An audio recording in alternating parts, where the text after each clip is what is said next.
There we go. Update. I hit that too fast.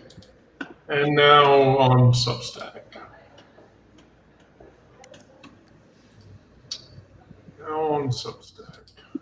So as Substack goes live, we'll go through introductions. Should be up now, actually. Here we go. There we go. Oh, there's even a Brandon there.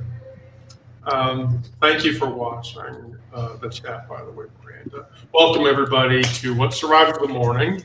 I'm your host, Wendy the Druid, Wendy Weber, my co-host, Miranda, and my fellow co-host, Brandon Elrich, the fabulous, most gay writer ever on the face of the earth. Super gay.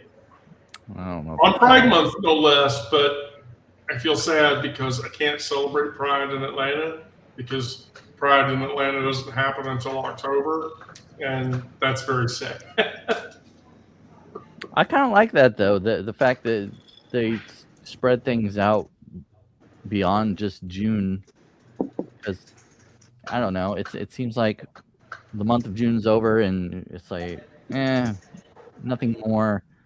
But if you got it some in July and September and October, you kind of spreads out, you know. Yeah, spread out our heat exhaustion.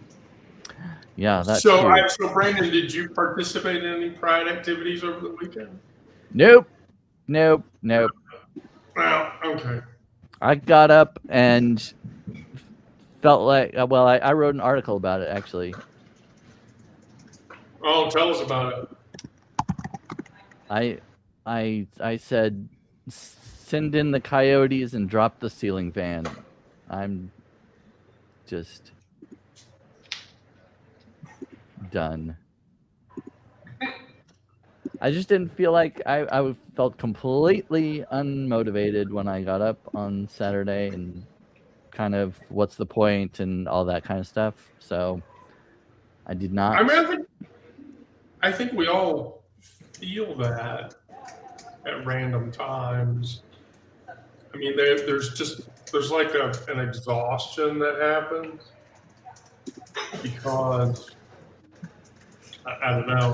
I mean, the human social battery like literally only goes so far. And then after that, it's sort of like, well, shit. You know, what do I do now? Or how do I deal with that? Or how do I manage that? It's just, it's hard. Did you do any Pride? You didn't do any Pride activities the weekend, did you, Miranda? We went up to Estes Park. We were planning to go to the Pride, but Moon got sick on our way up there, so we had to change plans. Plans are what that's about. So when I got up today to do the digest, I went to my usual sources, and so the first one I went to, there was this splash of all these Republicans who have spent the year terrified of, Trump. And so now they're leaving the boat.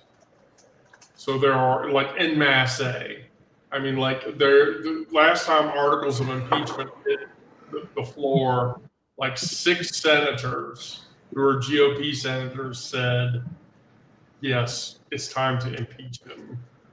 Or reps said, yes, it's time to impeach him. They tried to do the War Powers Act last week to stop Trump from engaging in the Iranian war. And 7 Republican senators jumped the aisle to support that.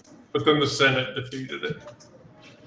So we're starting to sort of see that wave happen, but it's not strong enough. I mean, people that I talked to today were like, yeah, but it's too little too late.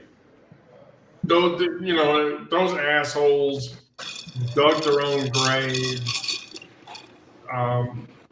going into that, and now for them to go, whoa, hold on.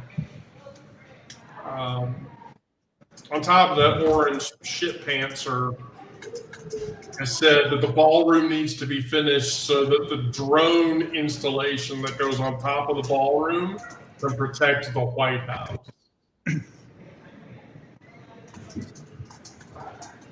Because they're going to put drones on top of the ballroom. And then on top of all of that, like my sister who lives in Rockville, Maryland, has said, like, when you drive by the White House, there's this UFC shit all over the front of it, and it looks just perpetually ugly. And so now there's like two interest groups that are trying to sue the administration for doing that to the White House. So I don't know. I saw some meme today in the space, either was Instagram or Pixel Theta, where they had taken the Thunderdome dome from the Mad Max movie and transposed that on top of the White House with the phrase "2 men enter, 1 man leaves." And so over the weekend, I hilariously joked. So I want your opinions about this.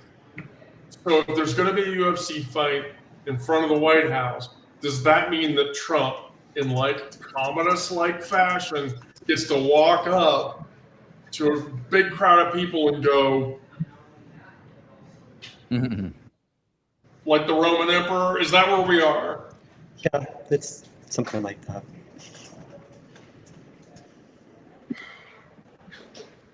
What am I even supposed to do with that?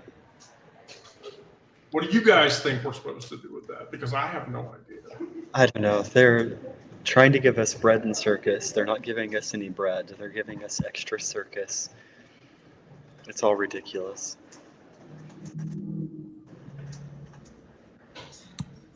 Wait it out, I guess. I mean, what else can you do? Rome is the mob. Rule the mob and you'll rule the city, right? I think the mob is tired. I think the mob is tired of going to the grocery store and spending $280 to buy a week's worth of groceries. I don't know about you guys, but I'm completely exhausted of that idea. It burned me out so much that I can't even think about it. So, we're going right into that. Get this. So, 157 candidates have been examined, and of those 157 candidates, all of them were gay or queer, and so an interest group did a study. Get this. Gay and queer candidates have as much viability, or in many cases better viability, than straight candidates for public office. So, what does that say?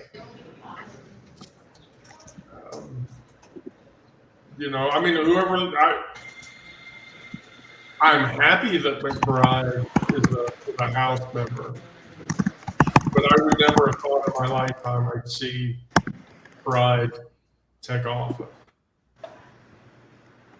as a trans person. I didn't think that I'd ever see that happen. So does that give us cause for some hope?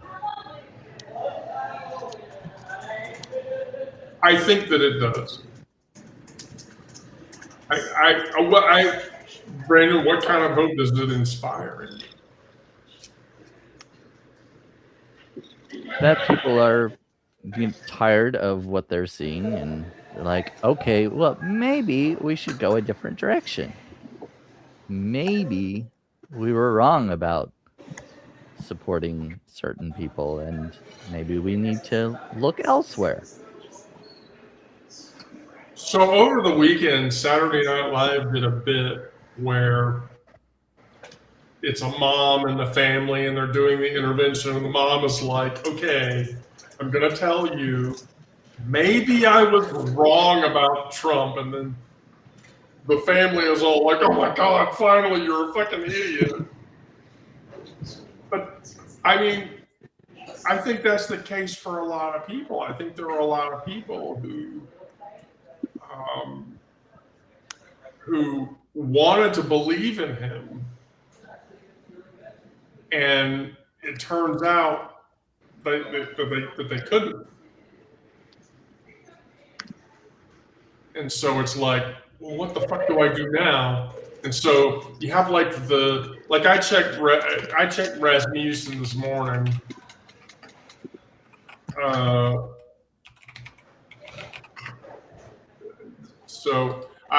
let's be clear. So Rasmussen is infamously known for only polling Republicans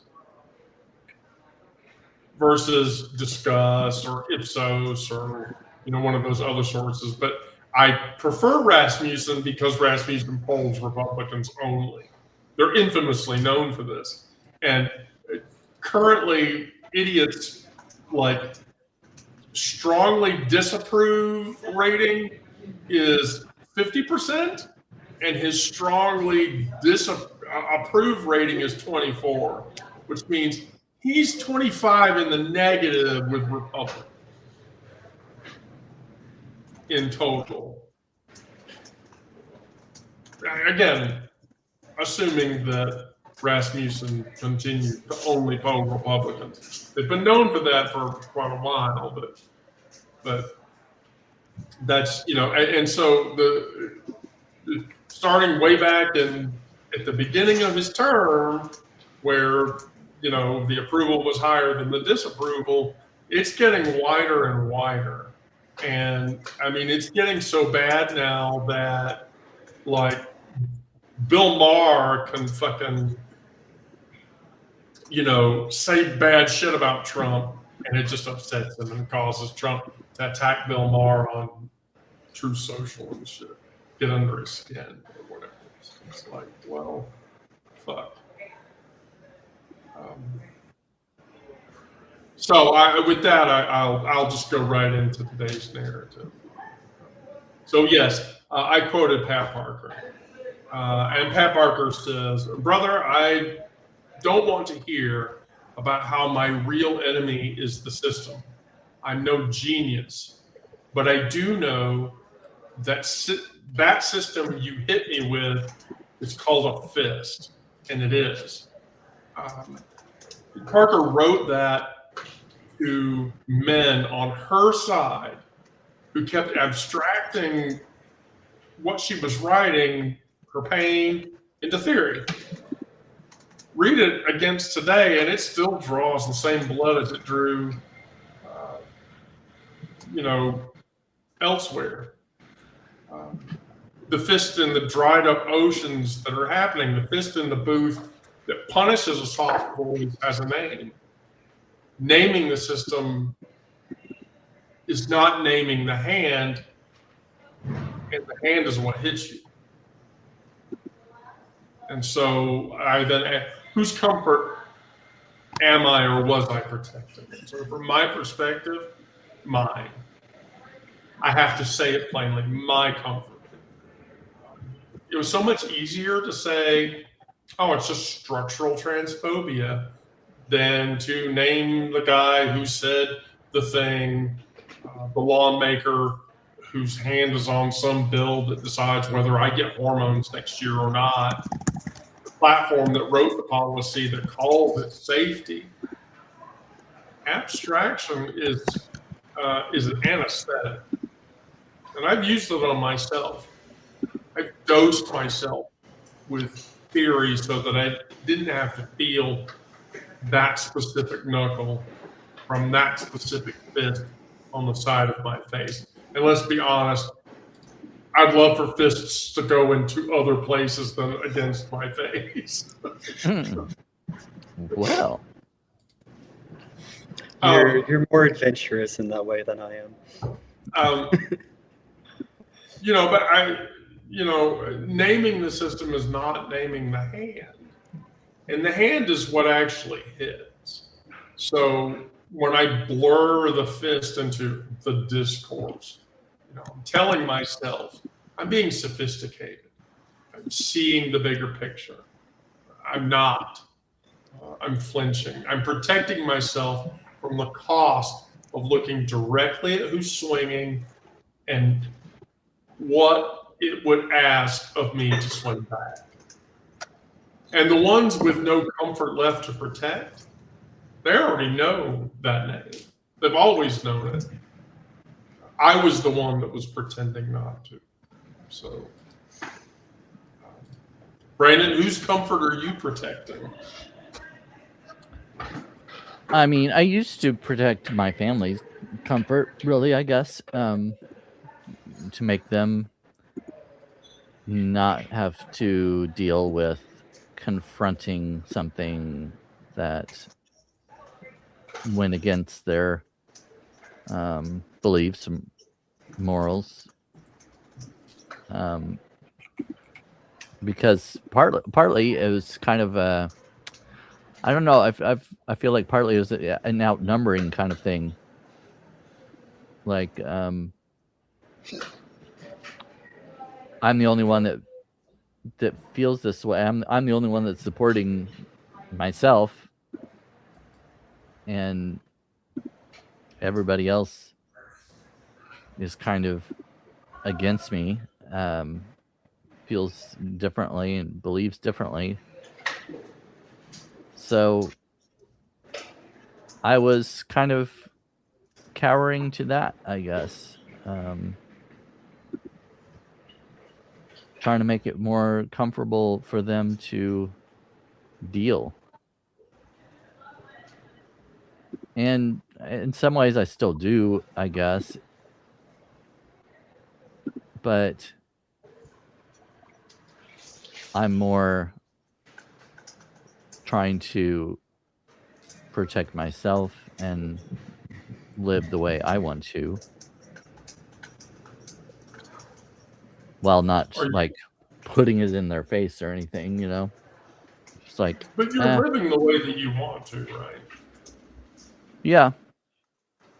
I mean, there are things I want that I don't have, but You're like a boy? well, that's what that would be one of them, yes.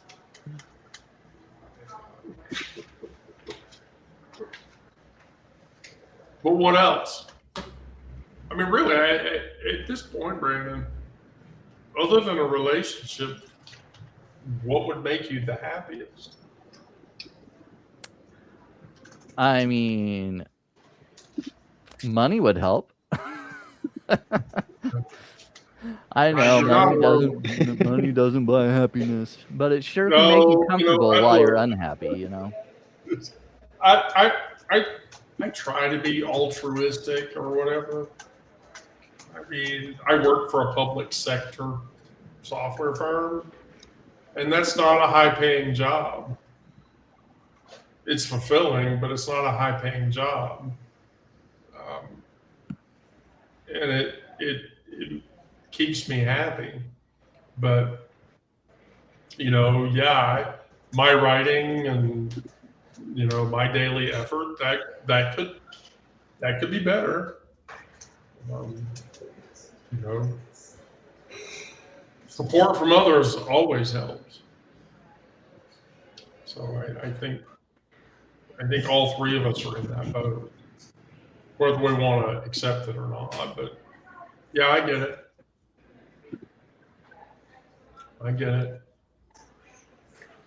That's why I randomly drop your links all over the fucking place, Brandon. Well, I appreciate it.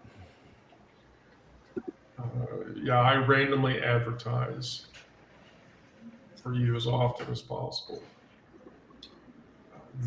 Miranda, what are you protecting?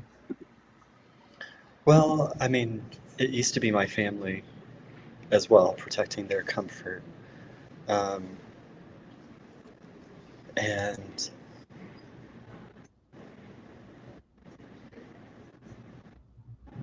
looking back, it's like it's stark how long I did that.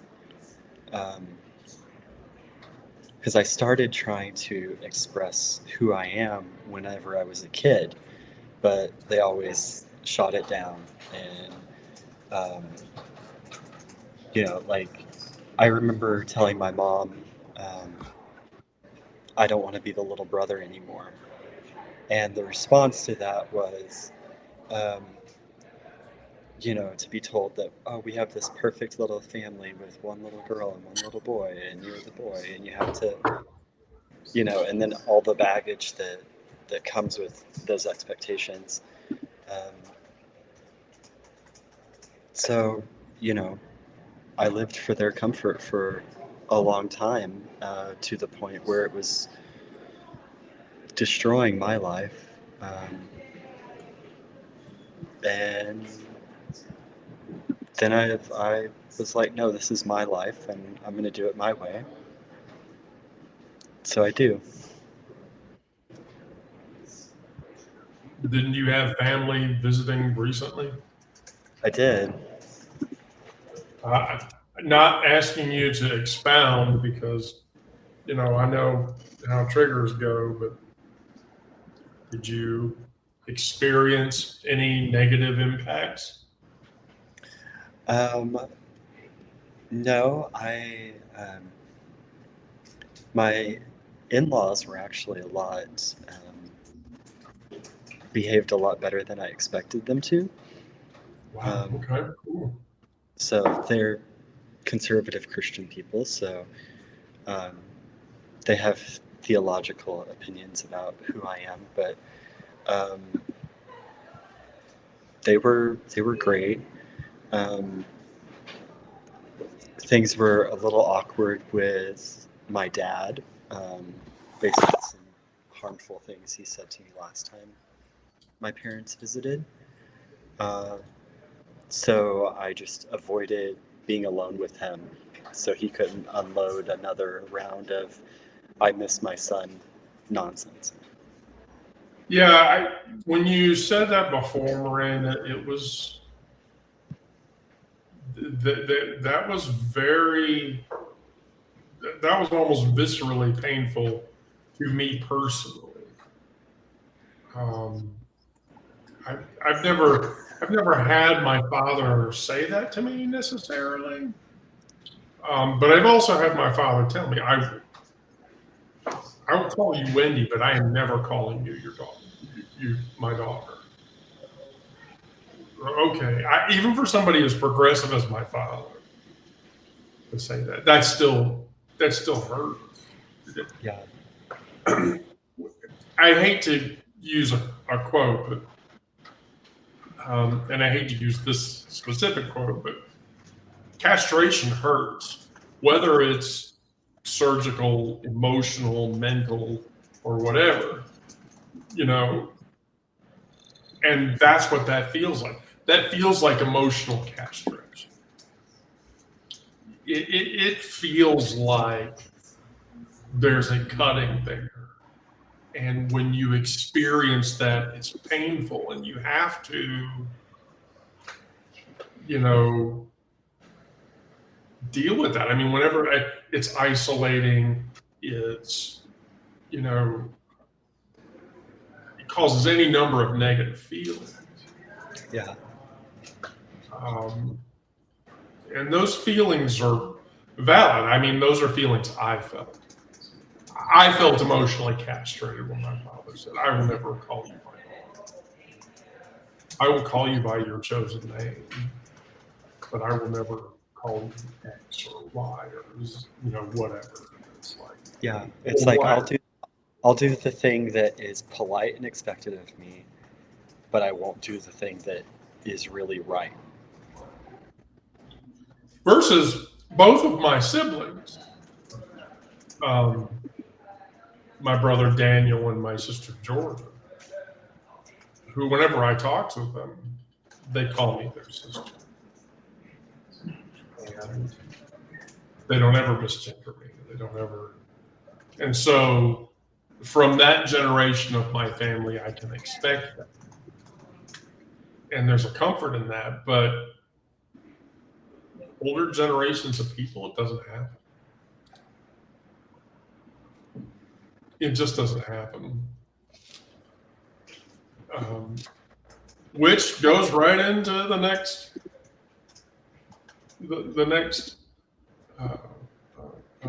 bit, which is Jeanette Winterson's quote, "What you risk reveals what you value." Do either of you disagree with that?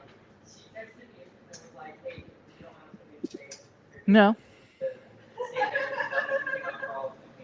I wouldn't imagine.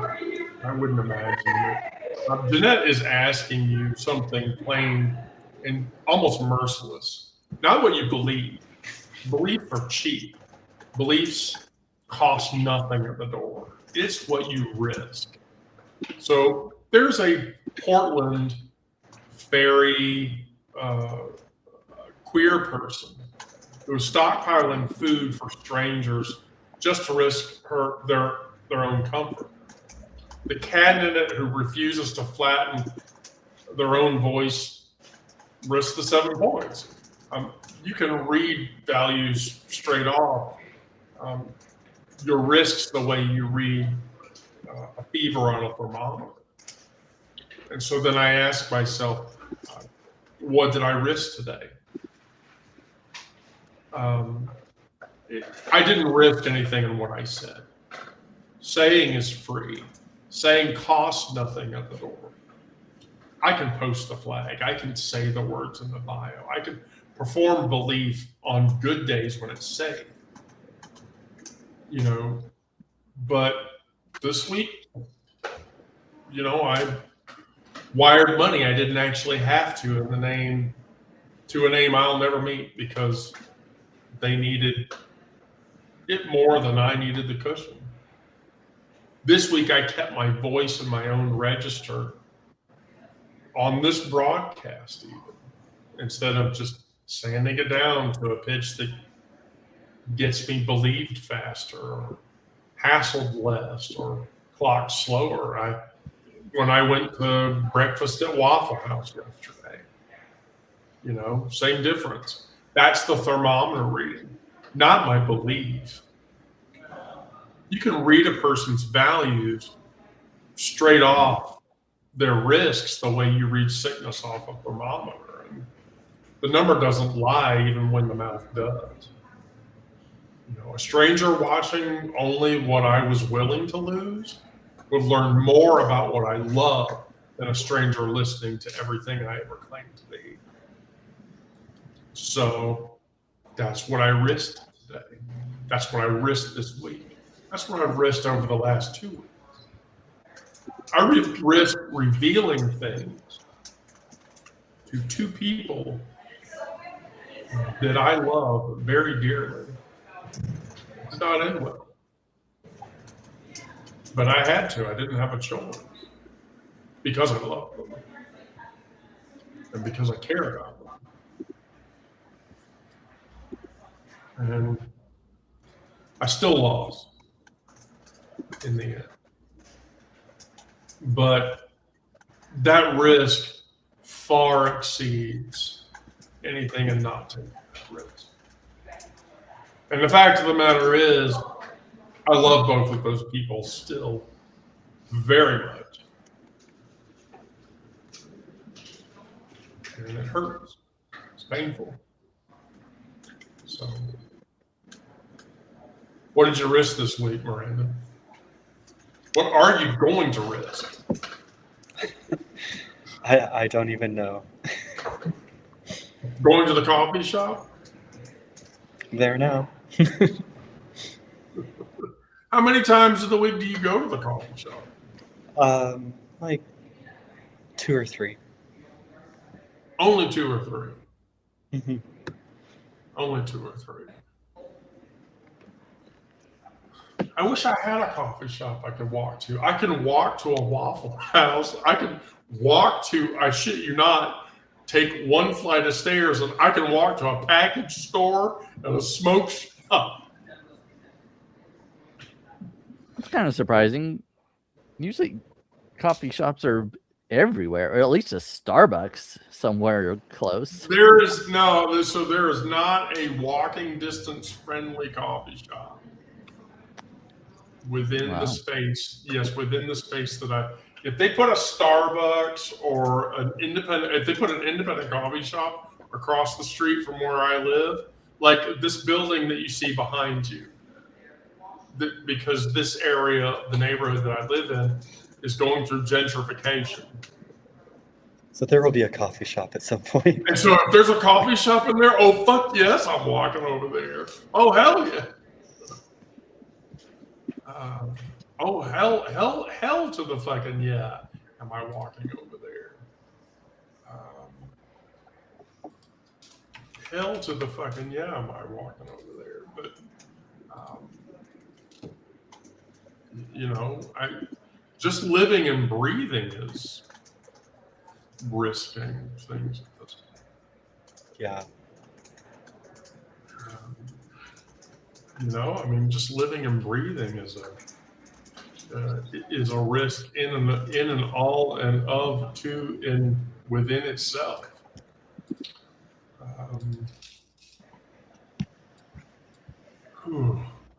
That's heavy. That's really heavy.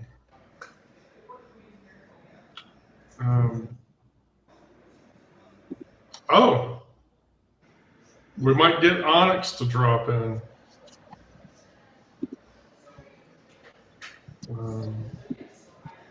Are we gonna bet that Onyx makes an appearance?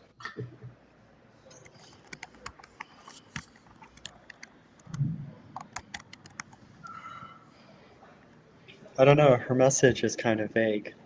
I didn't see it. Oh shit, I'm sorry. Oh shit, I'm sorry.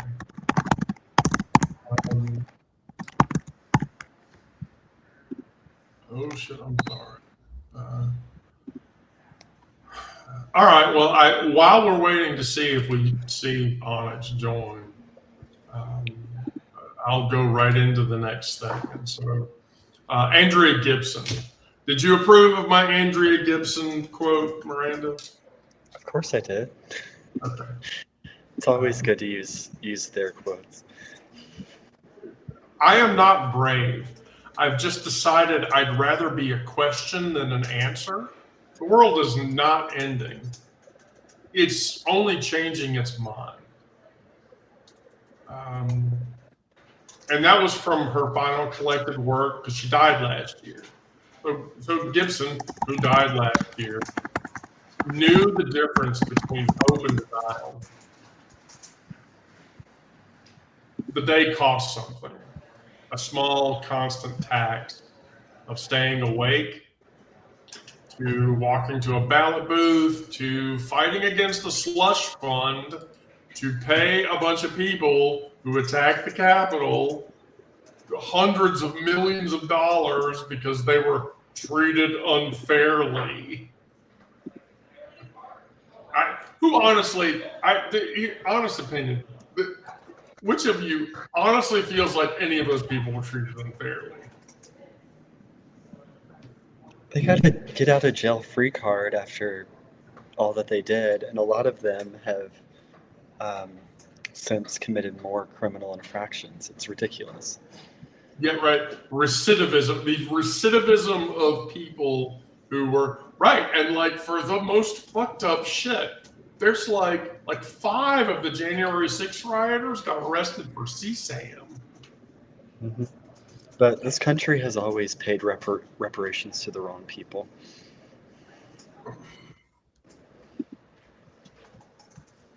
I mean, if we cared about reparations, why would we do that? I don't know.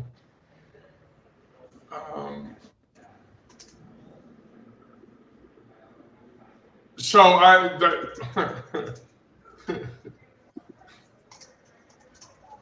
my question for this was very, very cryptic. Oh boy. So the question is tonight: will I say a question or not? The answer to that is some nights I'm too tired to be unfinished. I want to be a box that's already checked. I want a thing in the world, you know, a thing in the world can look at and file and finally leave me alone. I don't want to have to do any more explaining. I don't want to have to do any more proving. No more arriving at every single morning to a self that won't hold still long enough to be believed. But what I've learned is that in my own skin, the answer they always want is a smaller room than a question that I actually am. And the sealed answer is a coffin with good lighting. They can close a fist around a definition. Man, woman, real, fake, before, after, man in a dress, whatever the fuck they want to say about me. But they can't close it around a woman still in the act of becoming. Because there's nothing finished there for them to hold on to. So when it hits me at 4 a.m. and I wake up and I'm breathing heavy and I can't sleep from the bad dreams, and you know, I'm gonna be honest, I'm a benzo person at night. I take my manufactured cannabis THC product before I go to bed, and then shortly thereafter I take a benzodiazepam, and I'm out. I'm gone. You can shake me, and I'm not gonna wake up. But the nightmares are always. And, you know, when that happens, I make sure that it finds nothing that it can hold. So I stay the question, not because I'm brave, but because the question is the only room left where I'm still breathing, I'm still moving, and I still belong to myself. And that's the question. So, Brandon, are you going to remain a question, or are you going to let the world define and accept What question? Are you going to remain variable in your life, or are you going to let the outside world define you and accept it? Well, I'm not going to let the world define me. I would hope not.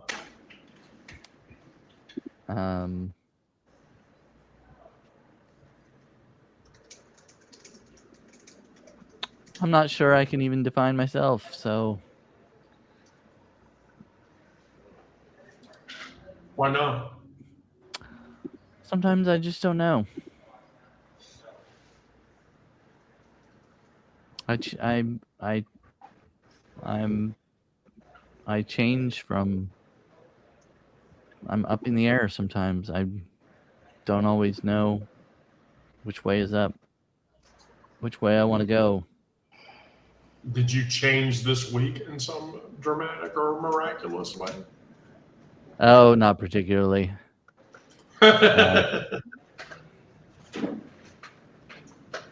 Sometimes I kind of, I think I have a handle on like depression and stuff like that, and then there are some days I realize, oh well, it's still there, but like.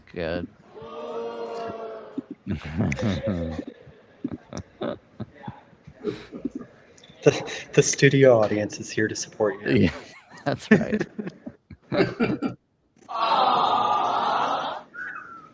Aww. Well, I'll go back to the last question you asked, because since you didn't ask me, but I got on a roll. Please. I would never purposely get you, Brandon. No. I just think it's funny because I was complaining. Yeah, so what did you risk this week?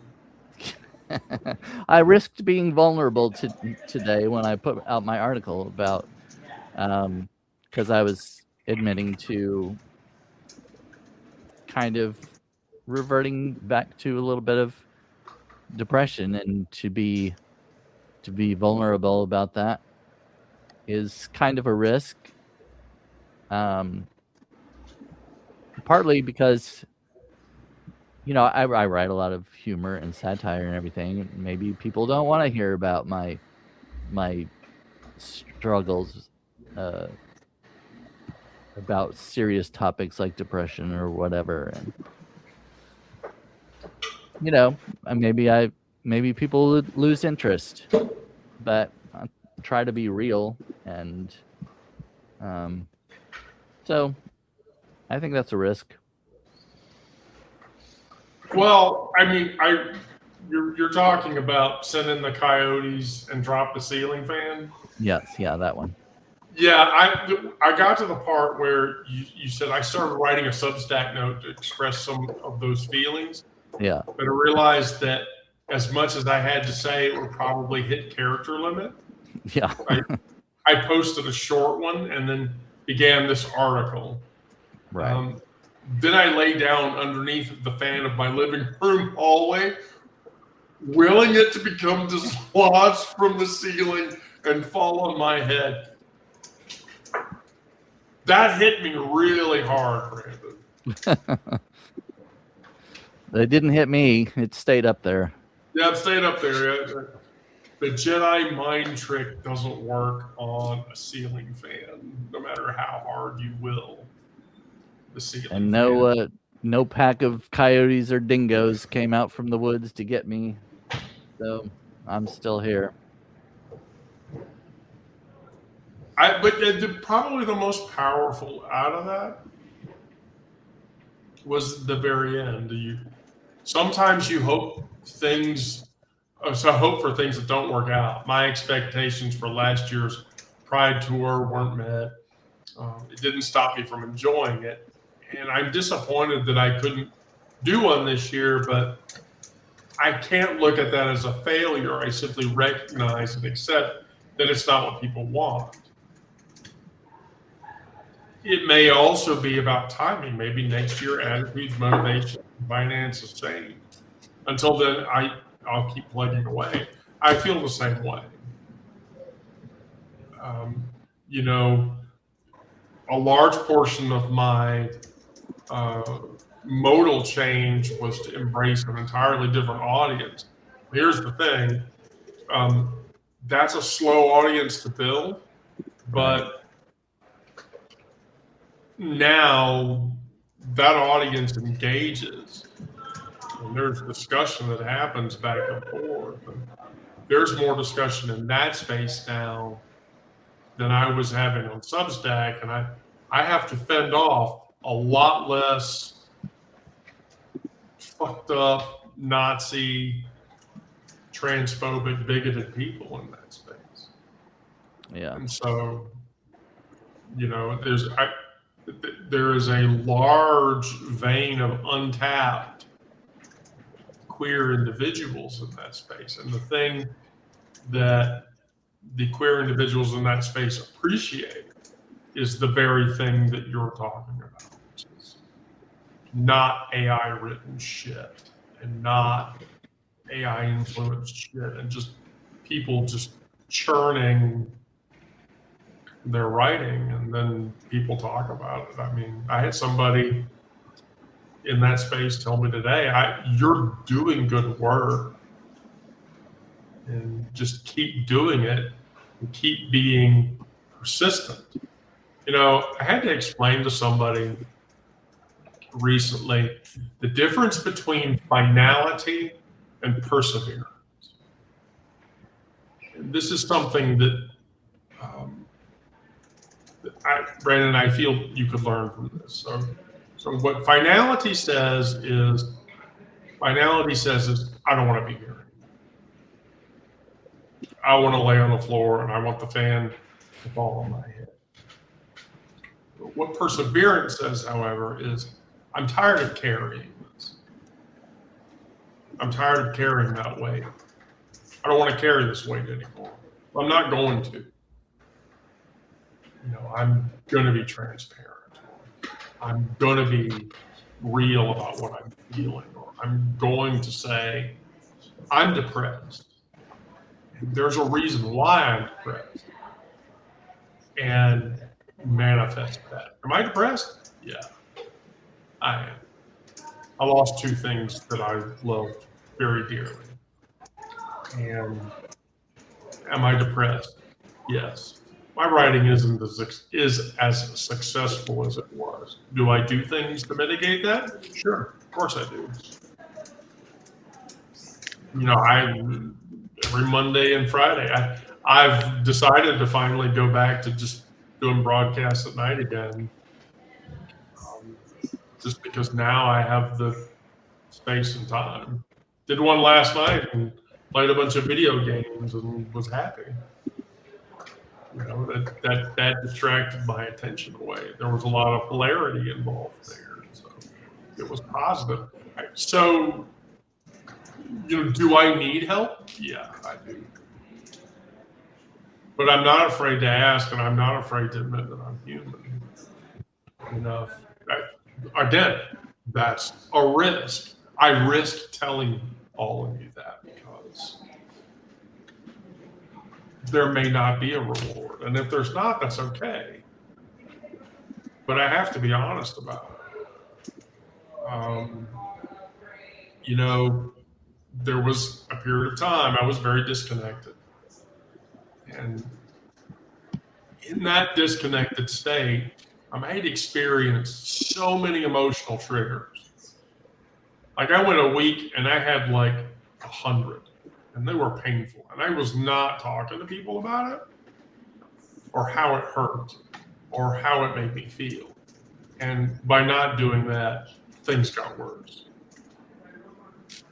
And so it's better to live by one simple phrase. Never guess, always ask. Don't scan, always just receive. And keep breathing.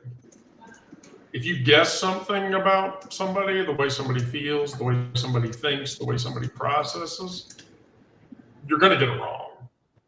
You might as well just ask. You might not like the answer, but at least in asking the person, you'll understand it. And then scan it. I'm a trans woman. I walk into a public space. I scan the room. I need to not do that. I just need to walk in the room and receive whatever the room gives. If I don't like what the room gives, I can leave the room. I can leave the room and go to the next room that's just like it.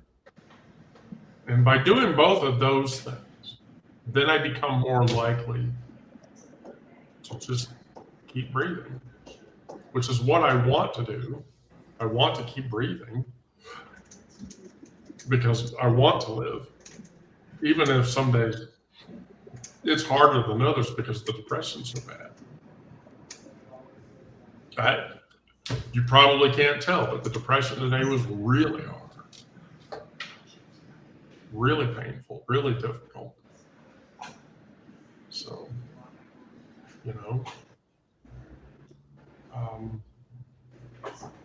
but we'll see what happens when the night is over.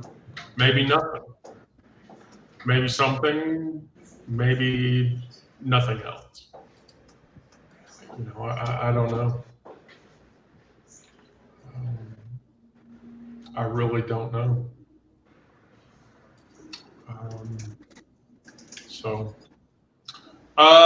I had a cooking thing for you, Brandon. I was gonna tell you about it.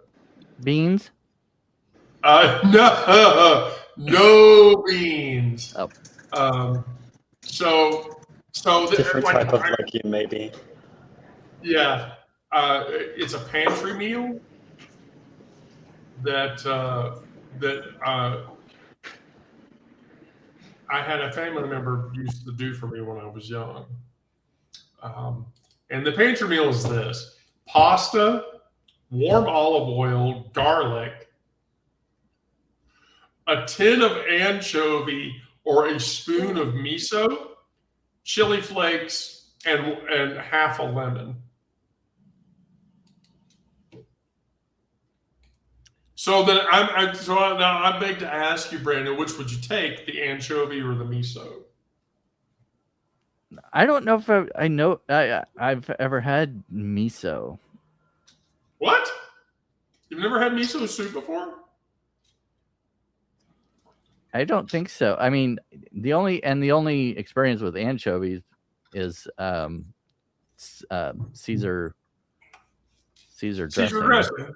Yeah, Caesar dressing. But I've never had them like whole or on pizza or anything like that. Not like, I mean, I don't mind seafood.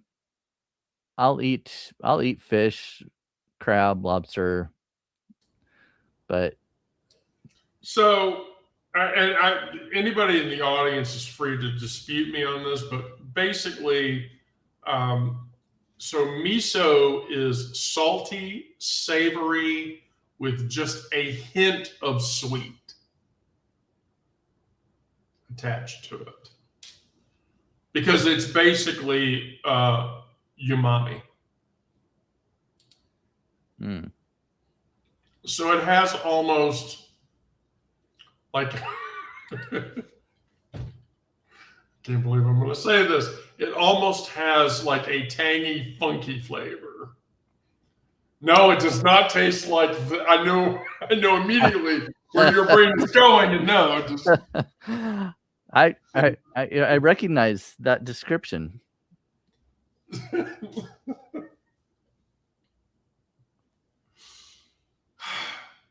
We're not making this sexual, okay?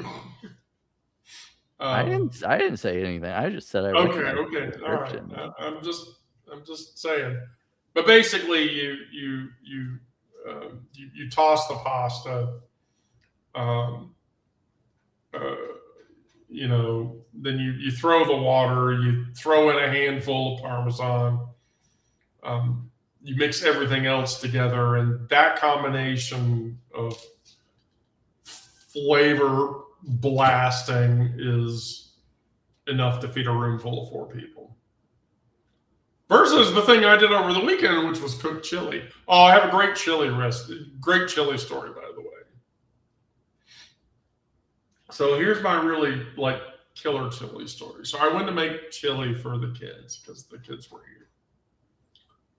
And I make a con carne. So it's ground beef with appropriate seasonings and kidney beans. So I have the classic joy of cooking chili con carne. That it is almost exactly that recipe out of that book. I've done it so many times, but each time I season it in some random way that makes it different. I happen to be one of the very few people who puts garlic in her chili, so you can judge me for that.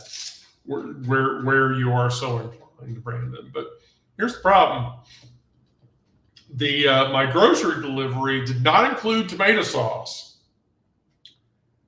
So I had to rush tomato sauce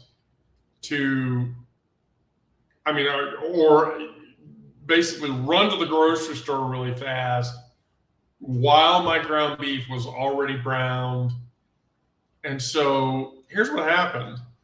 I basically left the ground beef going for an hour on very low.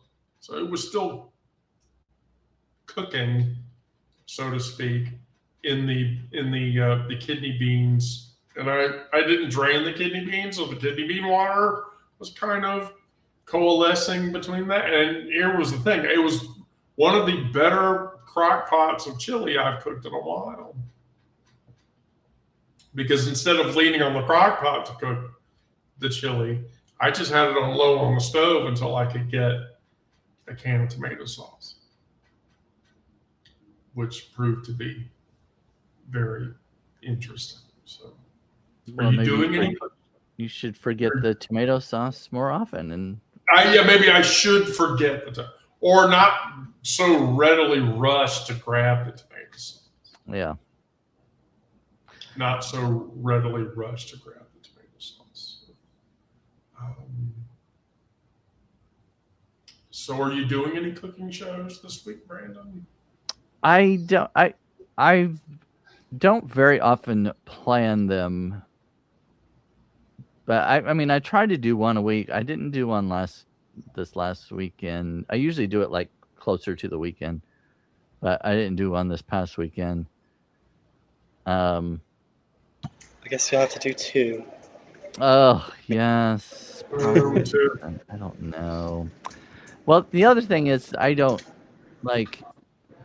I'll make stuff, but like yesterday I made some like sweet potato hash with scrambled eggs and some leftover ricotta cheese that I had, but I didn't do it on video because I was like, I've already made that on video once before, and I'm like, I don't want to repeat something that I've already done.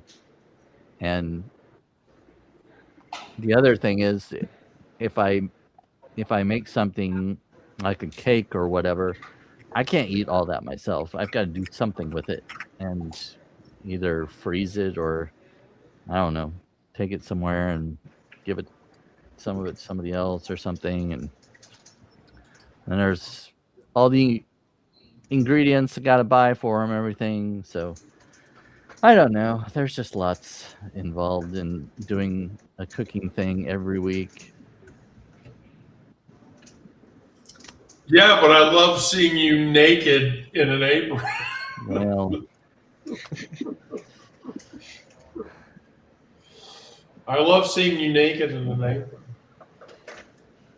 I need to find something. What I should do is I have a recipe for a depression cake. I should make that. Since Depression that would be appropriate. cake? Yeah. Are we talking the cake you eat when you're depressed or depression era cake? Well, I can't say for or sure both. because, yeah, right, yeah.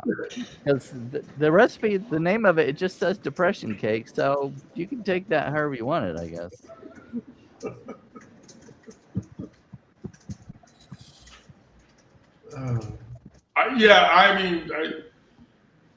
That's the thing about.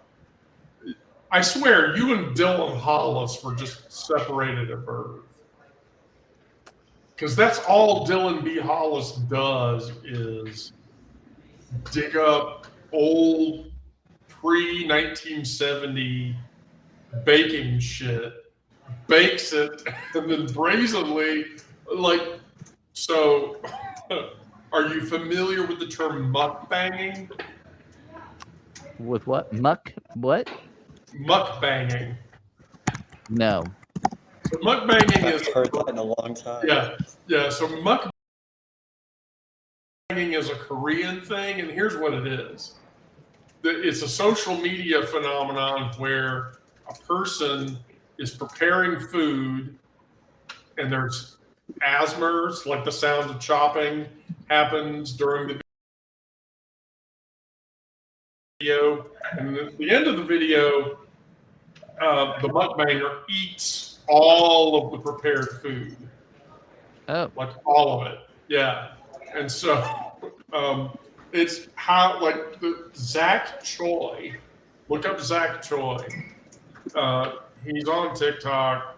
He's on, I think, YouTube or whatever. But that's his whole shtick is make this crazy something this big, and then he eats all of it. That's what Dylan B. Hollis does. He cooks the recipe from 1921, and then at the end, he eats it. And half the time it's, oh my God, this is horrible. I would never eat this. Or, oh my God, this is surprisingly good, and I have no idea why. Well, I usually do at least taste what I make when I'm on the video, and so I can tell everybody, yeah, this works. This was good. But I'm not opposed to making old recipes.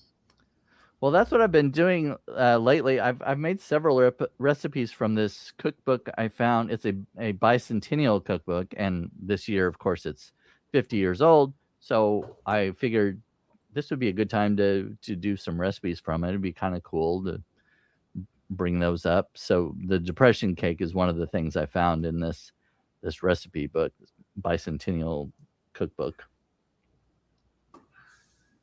Well, I would certainly be interested to hear about your experience. I brazenly love the Dylan B. Hollis videos. Every time I see him live and he's not cooking, he's actually like making. Like the other thing he does is he plays piano really well. And so whenever I see him live and he's playing piano, I'm like, no, I want to watch him cook shit. Because that's what he does really well. And so well, here's the depression cake. So what's in the depression cake? Now I want to know. A cup of sadness. No. No, brown sugar, water, vegetable shortening, raisins, nutmeg, cinnamon, cloves, salt, baking soda, and flour. That is surprisingly simplistic. Yeah, that's what I thought too. It's pretty basic. I mean, the cloves, I don't think I ever put cloves in a cake usually, but it's more for like pumpkin pie or sweet potato something, or I don't know. I only ever use cloves. Here's what you use cloves for. You buy a Cure 81 ham, plug it full of cloves, and then pour Coca-Cola over it and cook it. That's what cloves are for.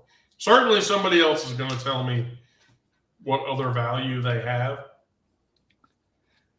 A lot of people don't use them because a little bit goes a long way, and some people don't like cloves.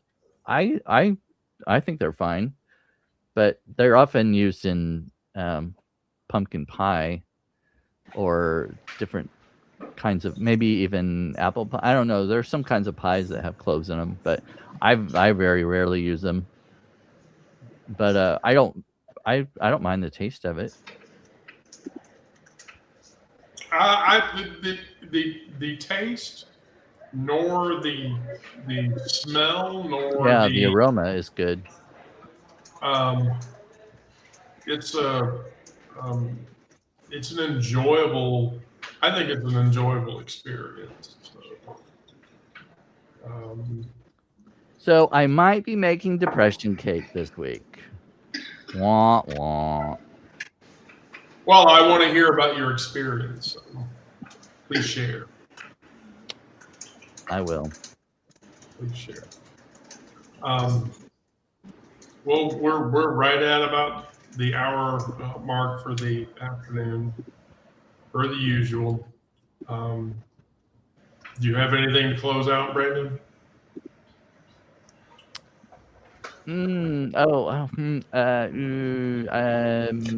Happy Pride. I posted a video of my Pride tree. I put it on Substack, but I posted it on TikTok, and it's got more likes than any other video I've put on TikTok. So that's pretty good. How many likes are you up to? Oh, it's. I mean, with me, I don't get all that many, but it's like 110 likes or something like that. Sometimes I get a lot of views, but not actual likes. You know what I mean? Like, I've only had one video go to 1,000 likes. And that's as viral as TikTok has ever allowed me to go. Yeah, I have like, I don't know, like 50 followers or something like that. So I don't have a huge following on TikTok, but some of my like my interview with the clip from my interview with Onyx Rose about FFS, that's had the most views, and it's got like 4,000 something. But but it's still not. There's still not a lot of actual likes on these videos.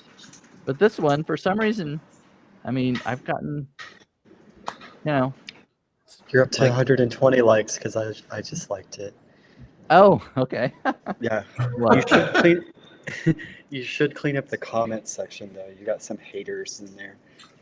Oh, are there hater comments? I hate those. Yeah, there was one that was like, I think one was just a picture of an axe or something like that. Yeah. And I was like, okay, well, whatever. And then one was like, I'm sure whoever posted that feels like a big boy now. Yeah. It's like, American TikTok is slowly turning into American Twitter, which is about as transphobic as American YouTube, but you know, who's counting, right? Who's counting? Miranda, anything to close? No. Nothing really.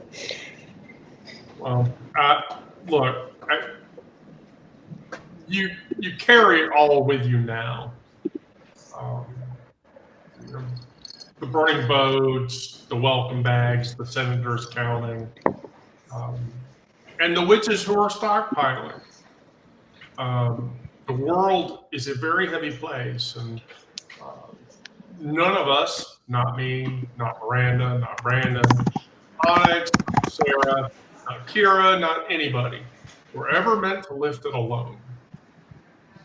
Only your own corner, and to find others that are lifting theirs at the same time. So the longest day is coming, and we all walk toward it the way the river walks towards the sea. We just trust that the next bend will hold us. And so to my co-hosts and to everyone else, I ask you to be warm, be brave, and come back again, because we all care. So, okay. Miranda, Brandon, thank you both, as always. Next Friday? Yep. I think so. Oh, wait for it. Oh, come on.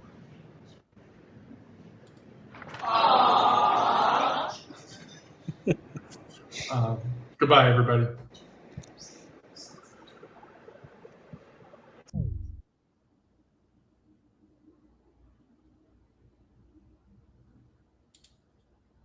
Come on, Brandon.